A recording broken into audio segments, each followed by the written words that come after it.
नमस्कार दोस्तों, स्वागत है आपका हमारे चैनल ज्ञान लो में। आज हम सॉल्व करेंगे क्वेश्चन नंबर 1 और 2 एक्सरसाइज 5.2 का, यानी कि पूरी एक्सरसाइज करेंगे।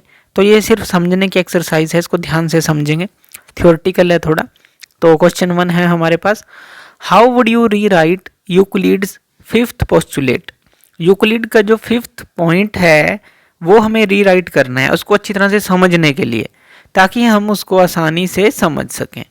तो वो है क्या? तो इसको हम दो तरीके से समझ सकते हैं, दो पॉइंट में समझ सकते हैं।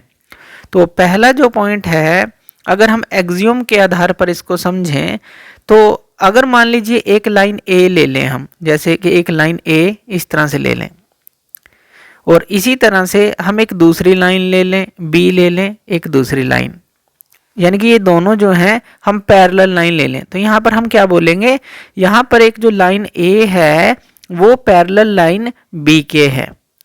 दूसरा, अब यहाँ पर इसका मतलब है क्या कि अगर हम इसकी बात करें कि यहाँ पर कोई पॉइंट है, यहाँ पर कोई पॉइंट मान लें P, कि ये जो B लाइन है वो इस P पॉइंट से गुजर रही है।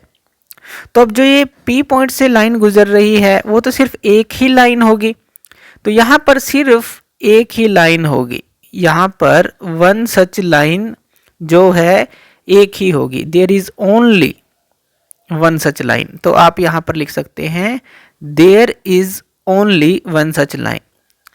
हमने यहां पर क्या लिखा कि यहां पर एक लाइन बी है जो ए के पैरेलल है, और जो ये बी लाइन है वो पी पॉइंट से गुजर रही है, और ये पी पॉइंट से गुजर रही है, तो यहां पर सिर्फ एक ही लाइन होगी, क्योंकि इस पी पॉइंट से जो है एक ही लाइन गुजरेगी। अगर आप दूसरी लाइन लगाएंगे तो वो इस पी पॉइंट से तो नहीं गुजरेगी।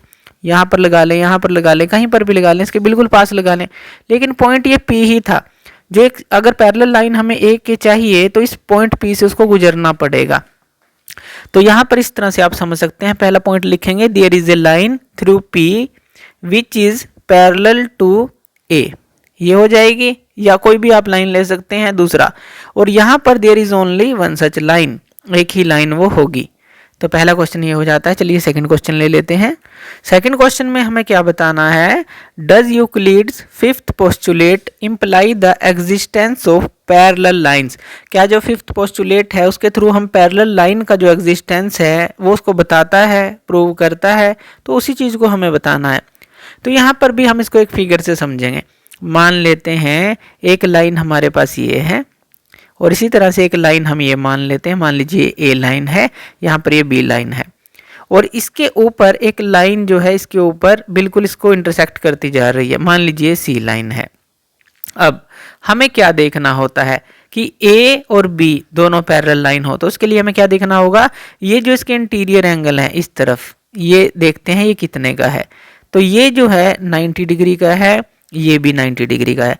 यानी कि अगर ये दोनों एंगल लेफ्ट में भी देख लें और राइट में भी देख लें, ये भी 90 डिग्री का है, ये भी 90 डिग्री का है, यानी कि इस तरफ जो अगर हम ऐड करें वो भी 180 डिग्री है, इस तरफ ऐड करें वो भी 180 डिग्री है।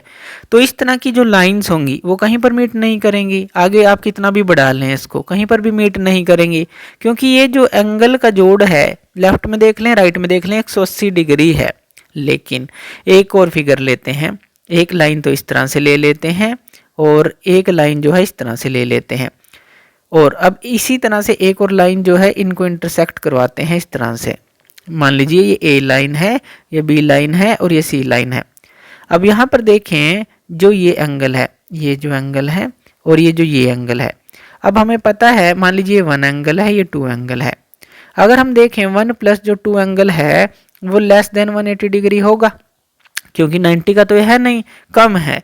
इसी तरह से वन और टू एंगल का जोड़ अगर हम देखें लेस देन 180 डिग्री होगा। दूसरी तरफ देखें ये, अब ये 1 प्लस 2, अगर हम यहाँ 3 लिख दें, 3 प्लस 4 देखें तो एंगल 3 प्लस 4 ये ग्रेटर देन जो होगा 180 डिग्री होगा, क्योंकि यहाँ 90 से बड़ा एंगल आपको दिखाई दे रहा है, यहाँ 90 से कम है। अब जिस तरफ 90 डिग्री यानी कि टोटल जो है 180 डिग्री से कम हो, जैसे दोनों एंगल का जोड़, तो ये जो लाइन है जिस तरफ कम होगा उसी तरफ ये जाकर आगे मीट करेंगी ही करेंगी। मान लीजिए ये पॉइंट हमें मिल गया, लेकिन जिस तरफ ये ज़्यादा है तो वहाँ पर ये कभी भी मीट नहीं करेंगे। तो इस तरह से फिफ्थ पोस्टुलेट को हम समझ सकते हैं। तो ये जो है पैरेलल लाइन का कंसेप्ट तो बताता ही है कि अगर ये 180 डिग्री हो तो पैरेलल लाइन होंगी ही होंगी, जैसे ए और बी यहाँ पैरेलल लाइन थी। लेकिन अगर जहाँ पर 180 डिग्री से कम होगा उसी तरफ ये मीट करेंगी ही करेंगी। तो इस तरह से आप इस एक्सरसाइज को समझ सकते हैं। तो थैंक यू वीडियो देखने के लिए, और इसी तरह की वीडियोज़ के लिए आप हमारे चैनल ज्ञान लो पे हमें सब्सक्राइब कर सकते हैं। धन्यवाद।